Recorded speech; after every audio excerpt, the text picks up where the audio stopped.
கடலூர் மாவட்டம் திருத்தணி காந்தி சாலையில வசிக்கிறவர் 47 வயதான அசோகன். கல்யாணமாகாம தனிமையில இருந்த அவருக்கு Facebook மூலமா நீலகிரியை சேர்ந்த சுஜி ரீட்டா அப்படிங்கிற 65 வயசு பெண்ணோட நெருக்கமான பழக்கம் ஏற்பட்டதா சொல்லப்படுது.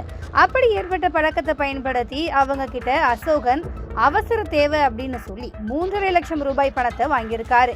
ரொம்ப நாளாகியும் அசோகன் வாங்கின பணத்தை திரும்ப கொடுக்காததால எப்படியாவது அந்த பணத்தை வாங்கிட்டு போயிடலாம் அப்படின்னு நீலகிரியிலிருந்து கிளம்புன சுஜி ரீட்டா நேரா திருத்தணியில இருக்கிற அசோகன் வீட்டுக்கு வந்து அங்கேயே கொஞ்ச நாள் தங்கி இருந்ததா சொல்லப்படுது.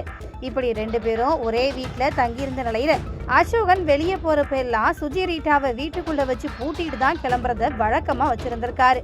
அப்படி ஒரு நாள் வீட்டை பூட்டிட்டு அசோகன் போயிருந்த நிலையில தான் அந்த வீட்டுல மர்மமான முறையில தீ விபத்து ஏற்பட்டிருக்கு. அது மட்டும் இல்லாம மர்ம பொருள் ஒண்ணு வெடிச்சதாகவும் சொல்லப்படுது. இந்த சம்பவம் தொடர்பா அக்கம் பக்கத்தினர் கொடுத்த தகவலின் பேர்ல அங்க வந்த போலீசார் மற்றும் தீயணைப்பு வீரர்கள் வீட்டுல எரிஞ்ச தீய கட்டுக்குள்ள கொண்டு வந்திருக்காங்க. அப்போ வீட்டுக்குள்ள உடல் கருகி மர்மமான முறையில உயிரிழந்து கிடந்த சுஜி ரீட்டாவோட உடலை மீட்ட திருத்தணி போலீசார் பிரேத பரிசோதனைக்காக திருத்தணி அரசு பொது மருத்துவமனைக்கு அனுப்பி வச்சிருக்காங்க. இந்த சம்பவம் தொடர்பா வழக்கு பதிவு பண்ண திருத்தணி போலீசார் தலைமறைவா இருக்கிற சுஜி ரீட்டாவோட Facebook நண்பரான அசோகனை வலை வீசி தேடிக்கிட்டு வராங்க.